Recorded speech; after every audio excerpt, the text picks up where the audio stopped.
Well, some major developments in the war in Ukraine just a short time ago, and as we speak, air raid sirens blaring all across Ukraine. More than 40 Ukrainian cities reportedly being pounded by Russian forces as we speak and into the night. From reports that we're seeing this afternoon, Zelensky's office is admitting now critical infrastructure facilities. Trouble in his office and coming under massive shelling. There's a lot of moving pieces that we want to talk about this afternoon, and for that we want to bring in former UN Weapons Inspector and Marine Scott Ritter. Scott, welcome back to the show. Thank you very much for having me. So a lot of things to get to. I want to talk about Turkey and Putin. I want to talk about the latest sabotage on the pipeline to Turkey there. But I also want to start with what we're seeing right now with this massive amount of shelling. So I guess for people that thought, oh, Putin's first round or second round of shelling, that's done. It's going to be, we're not going to see much. I guess that is not the case. What is your assessment of this latest massive attack? Well, I mean, my assessment is that the attack on the Crimea Bridge, it's an overused term, was a game changer, a key critical moment in the conduct of this war. Russia, and I've been working really hard to try and get some Russian people to talk to me about what it means to be a Russian at war with Ukraine. And because in the West, and I think there's a lot of people who are frustrated. They're saying, why isn't Russia just winning this thing? Why is this taking so long? Right. And the answer is that this isn't a war between enemies. I mean, Zelensky is the enemy of Russia. There's no doubt about that. But the Ukrainian people aren't the enemy of the Russian people, and the Russian people don't view the Ukrainian people as their enemy. This is a civil war. This is the equivalent of a civil war. This would be as if the state of New York went to war against the state of New Jersey. 1 minute it's summer, you're attending festivals on both sides. New York guys are marrying New York girls are chasing New York guys, and the next minute you're at war. And how do you get a New Yorker to want to kill a New Jerseyan just because the governors don't get along?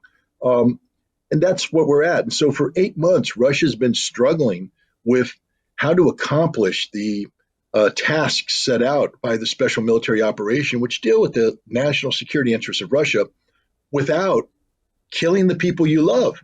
Right. I mean, killing your family. And they've been struggling with it. And that's one of the reasons why they haven't come up with an adequate response to the massive infusion of equipment by NATO. They haven't come up with an adequate response to the Ukrainian counteroffensives. Well, now they have an adequate response. It's called war. And I think Russia woke up to the fact that they couldn't allow Ukraine to kill them by death by 1,000 cuts. Nothing Ukraine does to Russia in and of itself is a fatal blow. But when you accumulate enough strikes, Russia begins to look ineffective. And this has a consequence on the domestic front, which of course is the goal and objective of the United States and Ukraine all along, to create uncertainty amongst the Russian people. There's no more uncertainty. They've appointed a new commander, General Suvorkin. Let me just use his nickname because it's easier to say, Armageddon. This is a no-nonsense general who,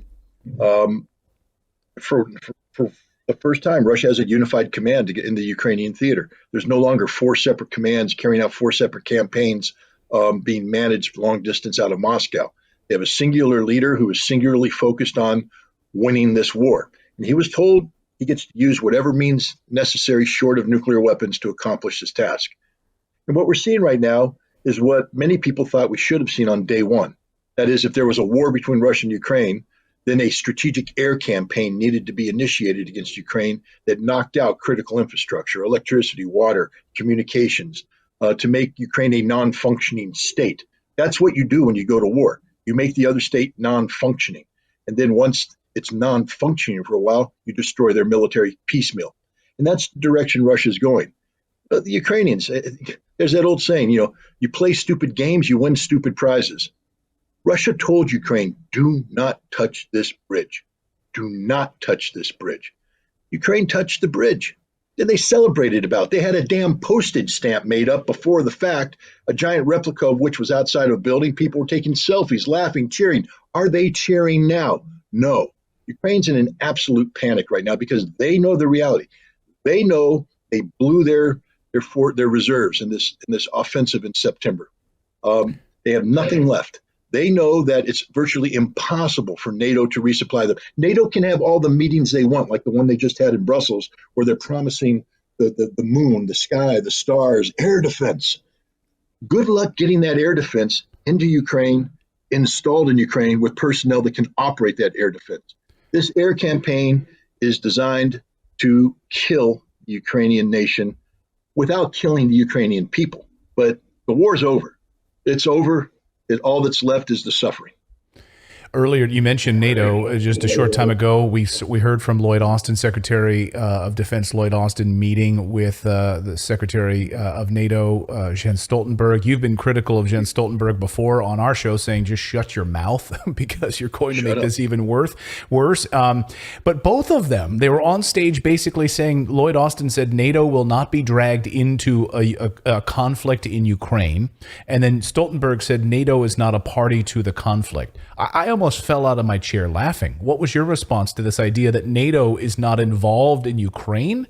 Am I in a bizarro world? I mean, just a couple of days ago, Stoltenberg, and it might have been yesterday. I mean, things are just happening so fast I lose track of time. But Stoltenberg got up and gave a speech where he said, a Russian victory in Ukraine is a defeat for NATO. Well, wait a minute. If NATO's not going to get dragged into this conflict, how can a Russian victory be a NATO defeat? NATO is in this conflict. There's no doubt about it. What Lloyd Austin and Jan Stoltenberg are doing right now is, one, trying to backtrack from the stupidity of Stoltenberg. Hey, Jan, if you're listening, shut up. Do yourself a favor. Do the world a favor. Never speak again. But he did, and now they're trying to backtrack it because the last thing you want is for Russia, because there's now talk in the inner circles of Russia that we are at war with NATO. And it's about time that maybe we think about doing things. For instance, if NATO wants to supply Ukraine with these advanced air defense systems, maybe we should consider interdicting them at the source. Ooh, NATO doesn't want that. The other talk is, right now, Ukraine is desperate for these long-range ATACMS missiles. And there's some in the United States saying, well, like John Kirby, again, another person. Hey, Kirby, I know you're a spokesman. Shut up. Really, shut up. Nothing you say contributes anything meaningful to this discussion. Kirby's like, well, we haven't shut the door on this. We're considering. Kirby, if you send ATACMS to Ukraine, Russia will attack Germany, Poland. You want a third world war? Just shut up already. Why don't you take advice from the Secretary of Defense? We being the United States, don't want to be dragged into this conflict. We don't want to be party to this conflict. Now, we all know that America is a party to this conflict by providing the weaponry. But the United States doesn't want to cross red lines. I believe that we had told the Ukrainians not to hit that bridge, and they did it anyways. And now they're paying the price. And I think the United States is starting to get fed up. They assassinated Daria Dugina in Moscow. The CIA was so, upset about this that they went to the New York Times to call the Ukrainians out and say it was the Ukrainian intelligence service that did that. But here's the big problem. Stoltenberg made his statement. If Russia wins, we lose. And then he said, that's why we have to flex our nuclear muscles. That's why we're going to have this nuclear exercise next week. It's an annual exercise to test NATO's nuclear component, which basically is F-35A aircraft using American B-61 nuclear bombs. But why would you do this now, Stoltenberg? Didn't Zelensky just say he wants NATO to launch a preemptive nuclear attack against Russia? And I know everybody said that's not going to happen. But what's Russia supposed to think after Zelensky says, I want a preemptive nuclear strike? And now you're going to hold a nuclear drill, which does what? F-35As take off with simulated B-61 bombs. How do the Russians know it's simulated? And if they ever fly towards the Polish border with Ukraine, what's Russia supposed to think? NATO is literally locked into perpetual, brain dead status. You're either in this war or you're out. If you don't want to be a part of this conflict, then stop pretending you are a part of this conflict. Shut your Secretary General up when he says a Russian victory is a NATO defeat. Hey, newsflash, Stoltenberg. Russia's winning. Russia's going to win. It will be a Russian victory. Deal with it. Last night on the show, we covered the story and the angle. Of course, the Cradle had reported on this back in March, where you have Al Qaeda and ISIS fighters being paid to fight inside of Ukraine. The increase in soldiers coming from Syria through Turkey and going into Ukraine has increased, according to reports. We covered that story last night on the show, and receiving upwards of $1,200 to $1,500. Al Qaeda and ISIS, who are veterans of the war in Syria that the United States has been using in their proxy war there to fight in Ukraine. I mean, is this surprising to you at all? What is your thought on Al Qaeda and ISIS fighters being on the battlefield now in Ukraine? Well, the Ukrainians are desperate for manpower. They're burning through their own people. They're burning through the mercenaries. They're burning through the thousands of Polish soldiers that have been sheep dipped and turned into Ukrainian soldiers. So I think they're opening the spigot and taking whatever comes out, whatever kind of polluted water comes out. When you're thirsty, you got to drink. What shocks me the most here, though, is the American taxpayers paying these people. Ukraine has no money, none whatsoever. We're paying the Ukrainian government so they can pay these people. This money is coming from funds allocated to the Ukrainian Ministry of Defense, who then allocates money to the International Legion, and that's where these guys are coming in. Imagine if I said, hell, I'm going to write a check for, excuse my language, heck, I'm going to write a check for $1,500 a day to an Al Qaeda fighter. Hey, Al Qaeda fighter, here's your check from Scott Ritter. The FBI'd slam down my door, put me face down, throw me to court, and I'd be thrown in jail for life, as I should be.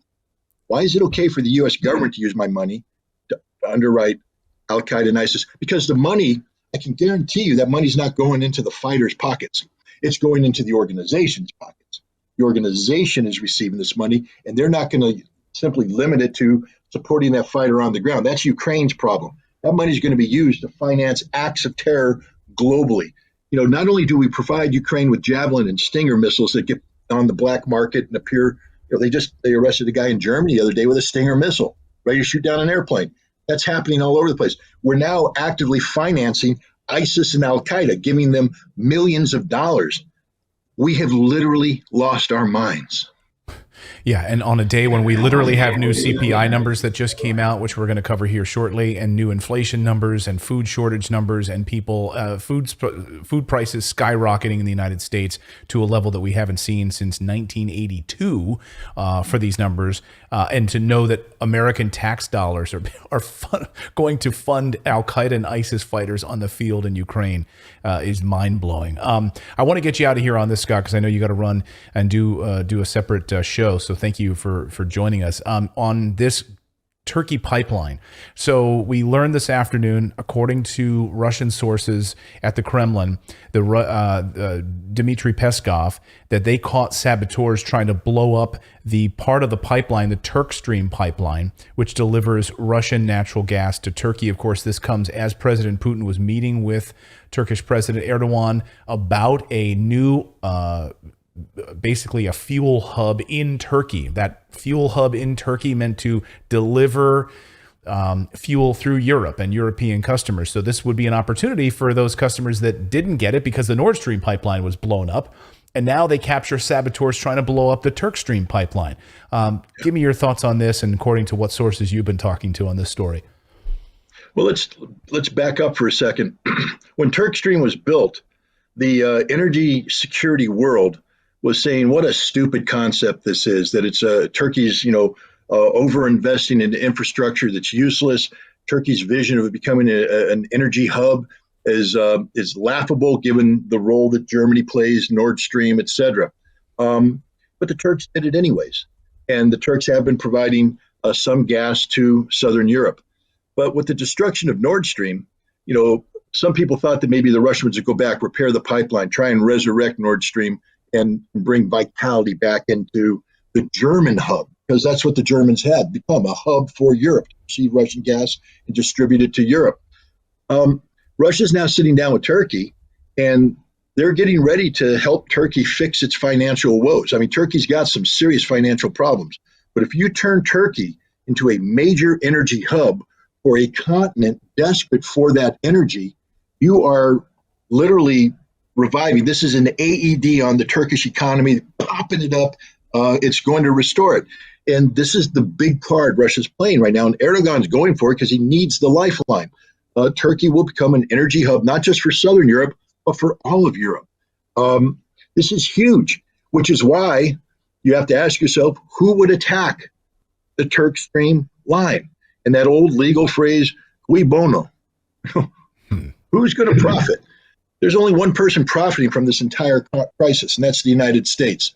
LNG right now is literally 10 times what it was at the beginning of this year, liquid natural gas. The U.S. is positioning itself to be the supplier, trying to replace Russian gas with LNG, American LNG.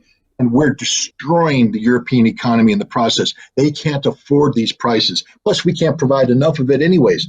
And so Turk Stream now becomes a viable thing. It's real. It exists. It's there. And the fear in the United States is that Europe this winter is going to turn to Turk Stream and say, yeah, we want to tie into that. We want a piece of that action, which means Russian gas will once again be flowing into Europe. We don't want that. So who would attack the Turk Stream pipeline? United States would attack the Turk Stream pipeline. I can convict the United States in any court in America for the attack on Nord Stream 1 on circumstantial evidence alone. It's the strongest circumstantial case one could ever have. I believe I could get a conviction on a Turk Stream attack too, because there's only one party that benefits from this. It ain't Russia, it ain't Europe, it ain't Turkey, it's the United States. I know you got to run. Do you think they're going to attack the Nord Stream pipeline again now that part of it's back up and running? Well, I mean, part of it's not running. It's been, it can run if the Germans change their regulatory structures and the EU lifts the sanctions. I don't think so. I mean, it's very rare that a murderer returns to the murder scene twice to kill somebody. Only in the movies do the mafia guys go into the hospitals. But I do think Turk Stream is very vulnerable. And how much longer is Europe going to take this? I mean, the fact of the matter is the United States attacked a critical piece of European energy infrastructure, doing irreparable damage to Germany. Germany will not recover from this. I don't think Germans have woken up to the fact that they're about to be regulated to third nation status because of what happened here. And now Europe's going to sit by, and the only lifeline they have right now is Turk Stream, and they're going to let the United States attack that too? When are the ramifications going to come into play? When is the United States going to be held into account? Or is Europe simply a continent populated by sheep who will do whatever the American sheep herder tells them to do? We will see. It seems we already know, maybe already know the answer to that. Scott Ritter, always great to have you here on the show. Thank you for jumping on with all of this breaking news this afternoon. We really appreciate it. Thanks for having me. You bet.